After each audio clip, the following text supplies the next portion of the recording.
الرجيم بسم الله الرحمن الرحيم أيحسب الإنسان أن لن نجمع عظامه بلى قادرين على أن نسوي بنانه.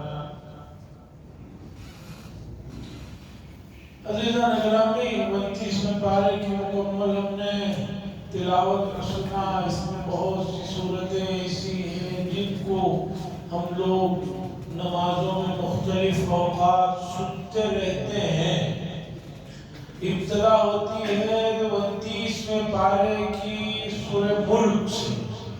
سورہ ملک یہ ایسی عظیم سورت ہے، اس میں 30 آیتیں ہیں.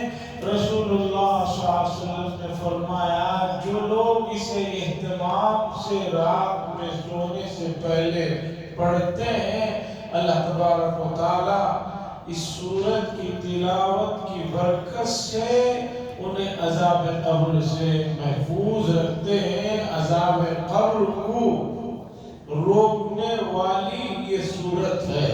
اس کے اور بھی نام ہے اور حضور صلی اللہ علیہ وسلم نے فرمایا کوئی بہت بڑی سورت نہیں ہے، 30 آیتوں والی یہ سورت ہے.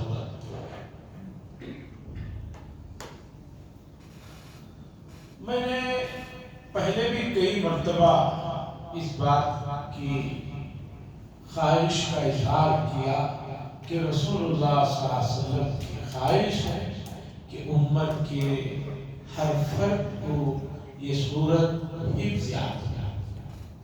اب جس چیز کی تمنا حضور صلی اللہ علیہ وسلم فرمائے اور امتی اسے پورا نہ کرے اور بات یہ کرے کہ مجھے حضور سے بہت محبت ہے، تو وہ دعوے ہیں بغیر دلیل کے، بغیر کسی ثبوت کے.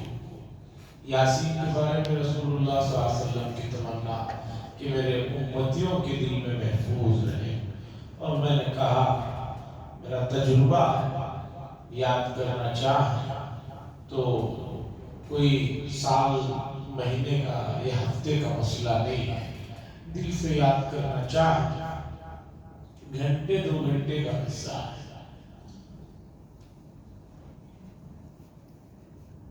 یاد کرنے والوں نے تو پورا قرآن بڑی مختصر مدت میں یاد کر لیا. شیخ الاسلام مولانا حسین احمد مدنی قدس سرہ مالٹا کی جیل میں ان کو اور ان کے استاد محترم حضرت مولانا مفتی محمود الحسن صاحب گنگوہی قدس سرہ کو آزادی سے پہلے کالا پانی جسے کہا جاتا ہے مالٹا کی جیل میں بند کر دیا گیا. اسی درمیان میں رمضان قریب آ گیا اور اتفاقاً دونوں حضرات حافظ نہیں تھے. مولانا حسین احمد مدنی بھی حافظ نہیں تھے اور مفتی محمود الحسن صاحب بھی حافظ نہیں تھے. پتہ چلا کہ رمضان ایک آدھ دن میں شروع ہونے والا ہے اور جیل میں کوئی اور حافظ بھی نہیں کہ جس کے پیچھے قرآن سنا جائے، تراویح پڑھی جائے. تو ان دونوں حضرات میں سے استاد مفتی محمود الحسن صاحب نے ایک لمبی آہ لی اور کہا کہ لگتا ہے کہ اس سال تراویح میں قرآن سننے کا جو مسئلہ ہے اس کی کوئی صورت نظر نہیں آئی. شاگرد مولانا حسین احمد مدنی قدس سرہ نے فرمایا حضرت دعا فرمائے انشاءاللہ میں کوشش کروں گا روزانہ ایک پارہ یاد کروں گا، شام میں تراویح پڑھائیں. 30 راتوں میں مولانا حسین احمد مدنی نے 30 پارے یاد کیے اور شام میں تراویح پڑھائی اور حافظ بھی. استاد خواہش ظاہر کی اور ان کی ادھر لگن تھی. یہ ہو گیا. علامہ شامی نے واقعہ لکھا ہے ایک صاحب 90 سال کی عمر میں ایمان قبول کرتے ہیں. اللہ نے لمبی عمر دی. ایمان قبول کرتے ہیں انہیں بتایا گیا کہ حفظ قرآن کے بڑے فضائل ہیں تو انہوں نے حفظ کرنا شروع کیا. 120 سال کی عمر میں جا کر ان کا حفظ مکمل ہوا. 30 سال لگایا انہوں نے لیکن چھوڑا نہیں۔ یہاں امت اتنی فاسٹ ہے، 5G میں چل رہی ہے، ابھی بیٹھے ہوئے 15-20 منٹ میں دوسرے ملک بھی یاد ہو جانا چاہیے، یاسین بھی یاد ہو جانا چاہیے، وہ بھی یاد ہو جائے۔ حلوہ نہیں ہے کہ یہاں رکھا ہے اندر، تھوڑی محنت کیجیے، دل سے یاد ہو جائے۔ تو سورہ ملک کی تلاوت کا سب سے بڑا فائدہ یہ ہے کہ یہ قبر میں فرشتوں کے ساتھ یہ سورت بہت زیادہ جو ہے اس میت کے لیے مجادلہ کرتی ہے، جھگڑا کرتی ہے اور اللہ سے سفارش کرتی ہے کہ آپ کی قرآن کی میں سورت ہوں، مجھے جو ہے اس بندے کو آپ امن عطا فرمائیے، نہیں تو پھر میری تلاوت کا اسے کیا فائدہ ہے۔ حاضرین، کچھ چیزیں ہیں جدید سائنس والے یہ سمجھتے ہیں کہ ایسا نہیں ہے، ایسا نہیں ہے۔ عذاب قبر کے سلسلے میں بھی ذہنوں میں سوال ہے۔ لوگ کہتے ہیں، یہ بھی لوگ کہتے ہیں عذاب قبر ہوتا ہے، یہ ہوتا ہے، وہ ہوتا ہے، کھول کر دیکھو تو کچھ نہیں رہتا وہاں پر، ہڈیاں رہتی ہیں، کبھی وہ بھی نہیں رہتی، دماغ قبول نہیں کرتا ہے۔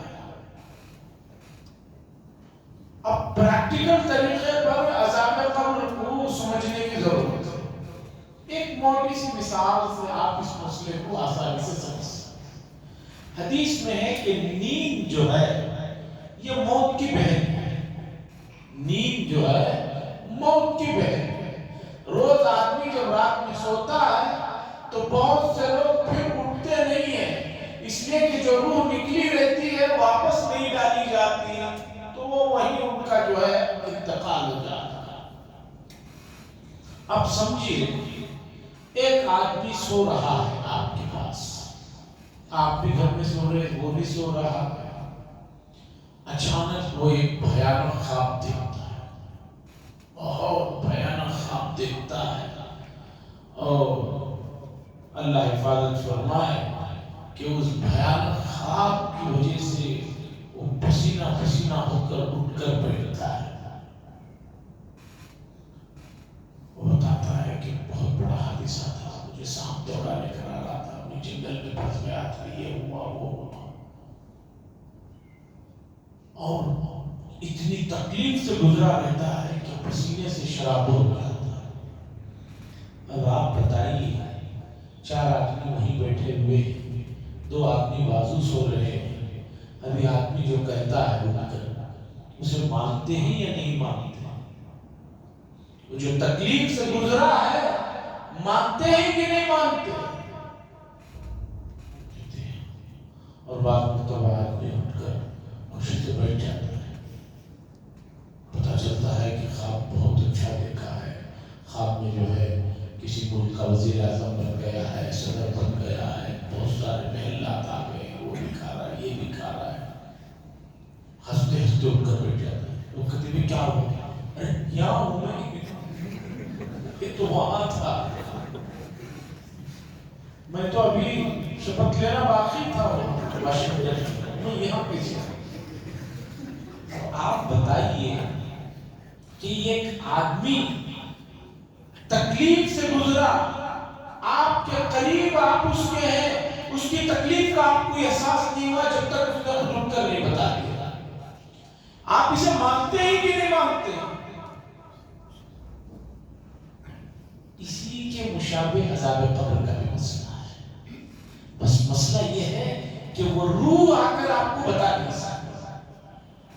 جس روح پر وہ گزر رہا ہے، کیفیت گزر رہی ہے، روح اصل ہے، روح کو جو ہے کیفیت سے گزارا جاتا ہے، جسم کی تو کوئی ویلیو ہی نہیں۔ اب کوئی کہے کہ بھئی ایک آدمی سمندر میں مر گیا، اسے سمندر میں چھوڑ دیا گیا، وہاں مچھلی نے کھا لی، کیا وہ عذاب قبر سے بچ گیا؟ ممکن نکی کے سوالات سے بچ گیا؟ نہیں۔ ایک آدمی کو جنگل میں ایک شیر نے یا کوئی اور بڑے جانور نے ایک ہی والا بنا کر اندر نکل لیا، آپ کیا کہیں گے؟ نہیں وہ عذاب قبر سے بچ گیا، سوال جواب سے بچ گیا؟ نہیں، وہ بھی سوال جواب سے گزرے گا، اس لیے کہ روح فنا نہیں ہوتی، روح ختم نہیں ہوتی، شفٹ ہوتی ہے، وہ کبھی ختم نہیں ہوتی۔ تو عزیزان گرامی، آپ کو اگر کوئی دماغ سے سمجھنا چاہے عذاب قبر کے مسئلے کو، اسے خواب اور خواب کی کیفیات نیند سے سمجھا دیجئے کہ اس میں اور اس میں بہت مشابہ ہے۔ یہ نہیں کہ یہ پوری صورتحال وہاں ہے، لیکن ایگزامپل کے لیے سمجھ میں آ جائے۔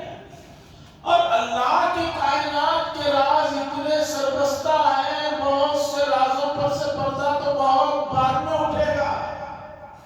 قرآن نے کہا کہ اصحاب کہف کو ہم نے غار میں سلا دیا اور ان کے کانوں پر جو ہے تھپکی لگا دی، اور 300 سال سے زیادہ دنیا کا سب سے بڑا سیارہ یعنی سورج کی گرمی تک ہم نے ان کو پہنچنے نہیں دیا۔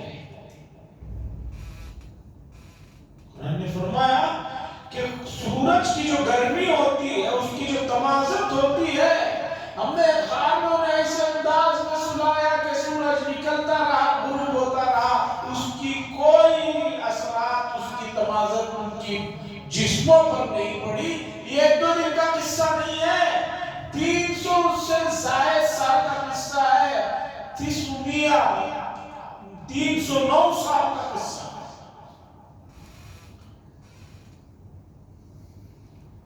آج کل لوگ پوچھتے ہیں یاجوج ماجوج کہاں ہے، دجال کہاں ہے، اور سائنس بتاتی ہے کہ ہم نے پوری زمین پھر کر دیکھ لی، وہ کر لیا، یہ کر لیا، ہمیں یاجوج ماجوج بھی نہیں ملے، دجال بھی نہیں ملے، وہ بھی نہیں ملے، یہ بھی نہیں ملے۔ میرے بھائیوں، کائنات پر سے جب اللہ راز اٹھانا چاہیں گے تبھی اٹھے گا۔ اب قیامت کے سلسلے میں لوگ لگے ہوئے ہیں، قیامت وہ اسے حساب لگا رہے، اسے حساب لگا رہے، فلاں سال میں آ جائے گی، فلاں سال میں آ جائے گی۔ کیوں قیامت کے پیچھے پڑے؟ قیامت کا علم صرف اللہ کو ہے، کب آئے گی وہ اللہ بہتر جانتے ہیں۔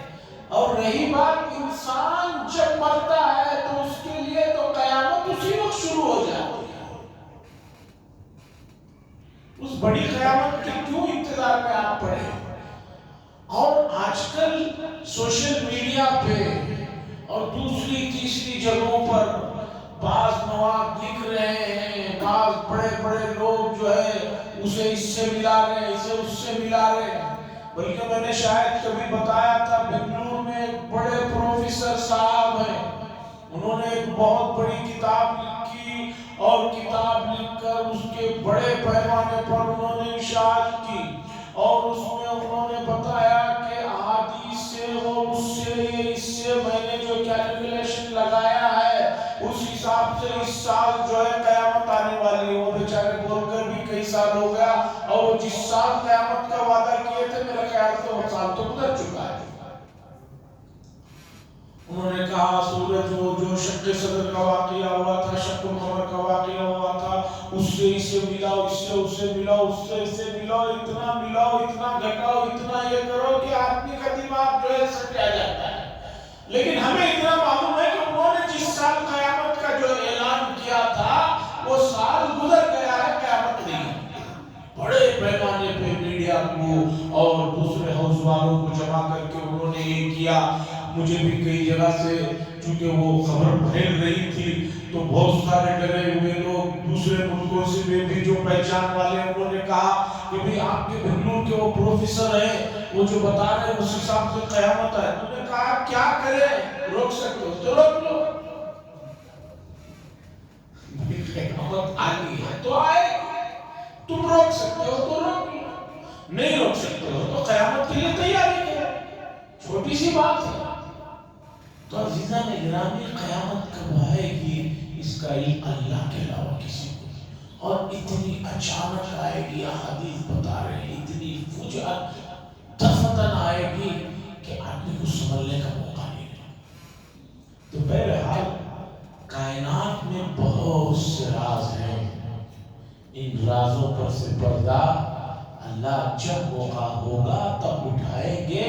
آپ ان رازوں کے پیچھے مت پڑیے۔ شریعت کیا کہہ رہی ہے جو ظاہری احکام ہیں ان کے پیچھے پڑیے، ان رازوں کے پیچھے مت پڑیے، ورنہ آپ اعمال سے رک جائیں گے، ورنہ آپ جو ہے عبادات سے رک جائیں گے، ورنہ آپ کی زندگی سوائے پریشانی کے اور کچھ نہیں رہے گی۔ ویسے ہی ہوگا جسے کنٹونمنٹ میں شیواجی نگر کے علاقے میں ایک صاحب ہیں، پتہ نہیں ہے یہ انتقال ہو گیا،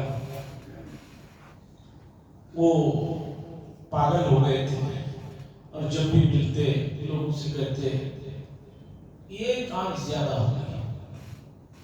ایک زمانے تک ہم لوگ بھی بچے تھے، پوچھتے کیا یہ کام زیادہ ہو گئی، جب ملو یہ کام زیادہ ہو گئی، یہی بولی ہے۔ بعد میں قریب کے زمانے میں ان کے گھر والوں سے رشتہ داروں سے اٹھا کر پوچھا تو پورا واقعہ پتہ چلا کہ بہت صاحب حیثیت مالدار آدمی تھے۔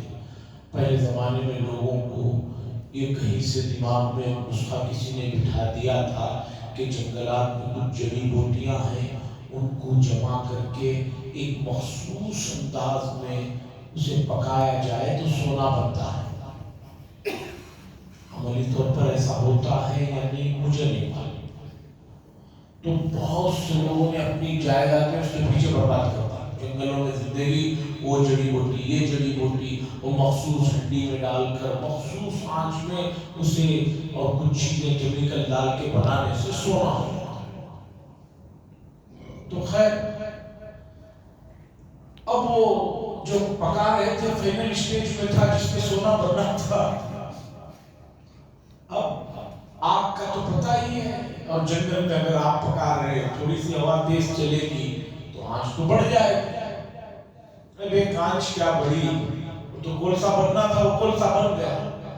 اب ان کے دماغ میں یہ بات بیٹھ گئی کہ وہ جو آنچ ایک رتی ایک ہلکی جو زیادہ ہوئی اس کی وجہ سے وہ سونے کی جگہ جو پورا جو ہے وہ کوئلہ بن کر برباد ہو گیا۔ تو وہاں سے ان کے دماغ پہ وہ مسئلہ چڑھ گیا، پاگل ہو گئے تھے۔ آخری وقت تک جو بھی ملتا اس سے یہی کہتے ایک آنچ زیادہ ہو گئی، نہیں تو اس ملک کا بادشاہ وہی ہوتا۔ یہ ایک آنچ میں مسئلہ ہے۔ تو عزیزان گرامی، جو راز ہیں شریعت کے، بہت سے راز ہیں، ان رازوں پر سے آپ پردہ مت اٹھائیے۔ امام مالک کا واقعہ سناتا ہوں، تاخرات بھی ہے، کچھ وقت اگر زیادہ بھی لے لوں تو محسوس نہ کریں۔ امام مالک مدینے میں رہنے والے بہت بڑے امام، اور مدینے کی عظمت کا عالم یہ تھا پوری زندگی انہوں نے مدینہ منورہ میں چپل پہن کر نہیں گھومے پھرے۔ وہ کہتے تھے کہ کیا پتا رسول اللہ صلی اللہ علیہ وسلم اس خطے میں کہاں آپ کے پیر پڑے ہوں، ننگے پیر مدینے میں پڑتے تھے۔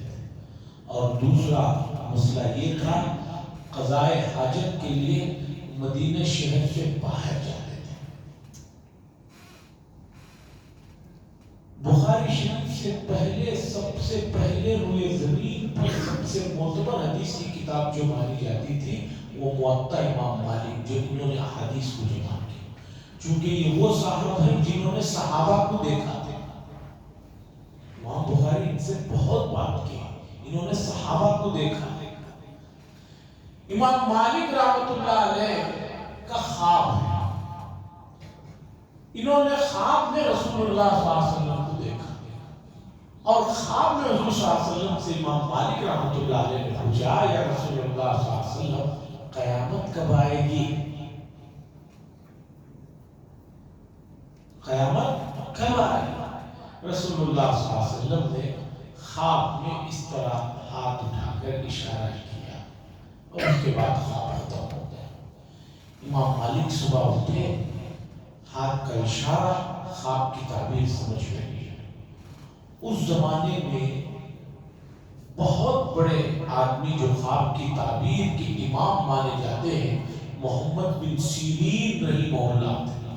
خواب کا جو علم ہے وہ آج سب سے زیادہ مدون جو ہے وہ امام محمد بن سیرین رحمہ اللہ کی طرف، اور ان کا واقعہ ہے اصل ان کی خواب میں ایک مرتبہ یوسف علیہ السلام سے کی زیارت ہوئی، یوسف علیہ السلام خواب کے بہت بڑے معبر مانے جاتے ہیں، نبی ہیں۔ حضرت یوسف علیہ السلام سے انہوں نے درخواست کی اور حضرت یوسف علیہ السلام نے اپنا لعاب مبارک ان کے منہ میں ڈال دیا تھا۔ اس کی برکت سمجھیے کہ یہ سب سے بڑے امام مانے جاتے ہیں خواب کی تعبیر کے۔ اور اگر آپ اجازت دیں تو ایک آدھ واقعہ خواب کی تعبیر کا سناؤں، عجیب واقعہ سن کر بڑے حیرت ہوگا۔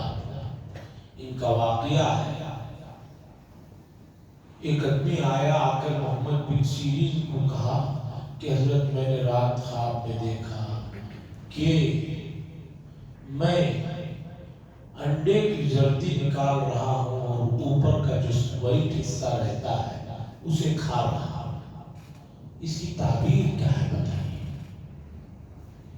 امام محمد بن سیرین رحمہ اللہ نے پوچھا کہ خواب تم نے ہی دیکھا؟ اس نے کہا جی میں نے ہی دیکھا۔ خوش ہو کر بتایا کہ میں نے ہی دیکھا۔ انہوں نے کہا بیٹا تو نہیں دیکھا۔ امام محمد بن سیرین اٹھے اور پیچھے جا کر خادم سے کہا کہ فوراً جا کر پولیس کو بلا کر لاؤ۔ اس زمانے کی جو پولیس تھی اسے بلا کر لایا گیا اور امام سیرین رحمہ اللہ نے فرمایا کہ اس آدمی کو پکڑ کر لے جاؤ۔ اس نے کہا کہ حضرت میں تو خواب کی تعبیر پوچھنے آیا، مجھے پولیس میں کیوں دے رہے؟ حضرت نے فرمایا تم کفن چور ہو جائے، تمہارا کام یہ ہے کہ جو بھی آدمی کو دفنایا جاتا ہے تم رات میں قبر کھود کر مردے کو ننگا چھوڑ دیتے ہو اور اس کے جو کپڑے ہوتے ہیں وہ لے جا کر فروخت کرتے ہو، یہ ہے اس کی تعبیر۔ اس نے کہا جی ہاں میں کفن چور ہوں۔ چوری کے عجیب عجیب واقعات۔ خیر، امام مالک خواب دیکھتے ہیں، حضور سے پوچھتے ہیں قیامت کب آئے گی؟ حضور صلی اللہ علیہ وسلم نے ہاتھ کا اشارہ کیا۔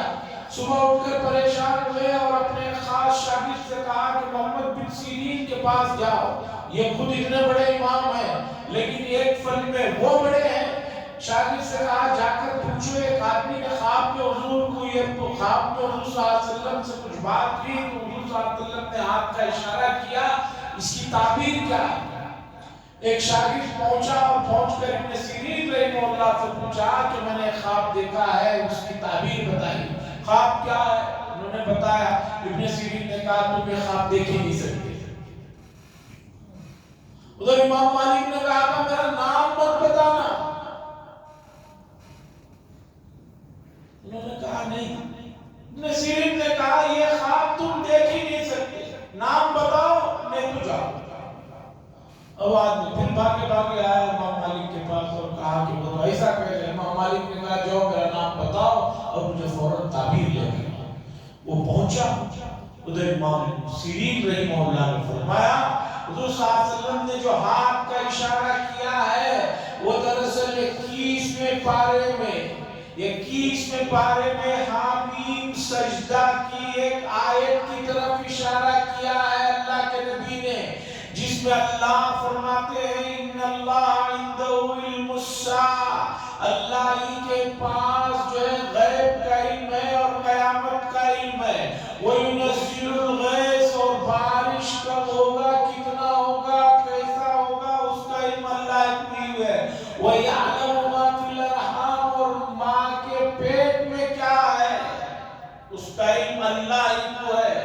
اور کون آدمی کب مرے گا اس کا علم بھی اللہ کو ہے، اور کہاں مرے گا اس کا علم بھی اللہ ہے۔ دو تین چیزوں کے بارے میں آپ کہہ سکتے ہیں کہ بارش کب ہونے والا ہے، ہم آپ میں دیکھ کر بتا سکتے ہیں۔ وہ تخمینی بات ہوتی ہے، ظنی بات ہوتی ہے، پکی بات نہیں ہوتی۔ اور اسی طرح کوئی آدمی جو ہے کہ آج کل اسکیننگ آ گئی جس سے پتا چل جاتا ہے کہ ماں کے پیٹ میں کیا ہے، لیکن وہ کب پتا چلتا ہے؟ جب پورا بچہ بن جاتا ہے تب پتا چلتا ہے، پہلے ہی دن سے نہیں پتا رہتا ڈاکٹروں کو بھی 1 مہینے میں 40 دن میں کہ ماں کے پیٹ میں کیا ہے۔ تو ابن سیرین نے کہا کہ اس کی طرف اشارہ ہے، اللہ کے نبی نے فرمایا کہ مجھے بھی اس کا علم نہیں ہے، اس کا علم تو اللہ ہی کو ہے۔ اس آیت کی طرف جس میں 5 علم کی باتیں بتائی ہیں اس کی طرف حضور صلی اللہ علیہ وسلم نے اشارہ فرمایا ہے. تو بتانا یہ ہے کہ کائنات کے راز بڑے سربستہ ہے. لوگ کیا چاہ رہے ہیں آج جو ہے حساب لگا رہے ہیں, اس سے لگا رہے ہیں, اس سے لگا رہے ہیں, وہ کہہ رہے ہیں یہ ایسا ہو جا رہا ہے, وہ ویسا ہو جا رہا ہے. ہم اپنے بچپن میں سناروں کے پاس, بہت بچپن میں سناروں کے پاس ایک چیز ہوتی تھی تول کے لیے وہ استعمال کرتے تھے, آدھی لال آدھی کالی. پرانے لوگوں نے دیکھا ہوگا وزن کے لیے گرگنچی ایسا کچھ اس کا نام ہوتا تھا. تو ہمیں بچپن میں کہتے تھے دیکھو بھائی یہ لال کا حصہ بڑھ رہا ہے یا کالا گھٹ رہا ہے, یہ جب دونوں یہ کلر ہو جائے تو سمجھو قیامت آ جائے گا. اور پتہ نہیں 40 سال میں وہ گرگنچیاں اسی کلر میں اسی جگہ پہ اب تک بیٹھی. بہرحال قیامت کے جو راز ہیں سربستہ ان کے پیچھے چھوڑ دیجئے. اب اللہ نے سورۃ قیامہ میں کیا فرمایا اسے دیکھیے. اَيَحْسَبُ الْإِنسَانُ أَن لَّن نَّجْمَعَ عِظَامَهُ. مشرکین مکہ کہتے ہیں کہ دوبارہ اللہ ہڈیوں کو جو بوسیدہ ہو گئے کیسے جمع فرمائے گے. اَيَحْسَبُ الْإِنسَانُ أَن لَّن نَّجْمَعَ عِظَامَهُ. انسان یہ گمان کرتا ہے کہ ہم دوبارہ ہڈیوں کو جمع نہیں کر سکتے. اللہ نے فرمایا بلا قادرین, کیوں نہیں, بلکہ ہم تو اس پر بھی قادر ہیں کہ تمہارے پوروں کو دوبارہ اسی طرح بنائے. آج سائنس کہتی ہے ایک آدمی کا یہ جو انگوٹھے کا نشان ہوتا ہے پورے انڈیا میں دوبارہ اس کی دوسرے آدمی کا نشان ایسا نہیں ہے. اللہ کیا فرما رہے ہیں, سائنس اب پہنچی ہے اس نتیجے پر. یہ جو پورے ہیں ہر انسان کے مختلف ہیں. دنیا میں 7 ارب آبادی ہے تو 7 ارب آبادی کے انگوٹھوں کے نشان الگ الگ ہیں. اللہ فرما رہے بلا قادرین علی ان نسوی بنانا, بلکہ ہم تو تمہارے انگلیوں کے پوروں کو بنانے پر بھی قدرت رکھتے ہیں. ہڈیاں تو بڑی چیز ہے, اتنی باریک چیز بھی ہم جانتے ہیں. قرآن میں دیکھیے جس چیز کو قرآن کب بتایا ہے آج جا کر پتہ چل رہا ہے. اب دیکھیے بینکوں میں دوسری تیسری جگہ کہیں بھی ان کا یہ کرنا ہوتا ہے تو انگوٹھا, اب فونوں کو لے لیجیے, آپ کا کچھ ہو جائے تو جب تک آپ انگوٹھا نہیں لگاتے تب تک وہ جو ہے فون آن نہیں ہوتا. بلکہ آپ ہی اپنے انگوٹھے کو ڈھنگ سے نہ رکھیں تب بھی نہیں کھلتا. 2-3 بار کے بعد فوراً کہتا ہے نہیں ڈالیے وہ آپ کا پاسورڈ ڈالیے. بلکہ انتقال ہو جائے تب بھی آپ کا انگوٹھا کام نہیں کرے گا. قریب میں ہمیں اس طرح کا ایک واقعہ پیش آیا جس میں ایک آدمی انتقال ہو گئے. اب ان کا فون کھولنا تھا نمبر لینے کے لیے تو ان کی پوری انگلیوں کو ٹرائی کر لیا ہم نے, لیکن جو ہے نہیں کھولے. روح کی ویلیو دیکھی, انگوٹھے کی ویلیو دیکھی. بلا قادرین علی ان نسوی بنانا. تو اللہ تو ہر چیز پر قدرت رکھتے ہیں. خلاصہ یہ ہے قرآن میں اس طرح کے مضامین, اس طرح کے علوم ہیں. اور میں نے بات شروع کی سورہ ملک سے کہ اللہ کے نبی کی خواہش تھی کہ امتی سے یاد کرے اور رات میں سوتے ہوئے پڑھ کر سوئے. اور عذاب قبر اور عذاب کے واقعات بہت عجیب ہیں. حضرت عثمان رضی اللہ تعالیٰ عنہ روتے روتے داڑھی تر ہو جاتی تھی. اور ایک مرتبہ رسول اللہ صلی اللہ علیہ وسلم کی اونٹنی بدرنے لگی تو حضور نے فرمایا قبر میں عذاب ہو رہا ہے. اور جانتے ہو ان 2 قبروں میں جن لوگوں کو عذاب ہو رہا ہے وہ کوئی بہت بڑے گناہ کی وجہ سے نہیں.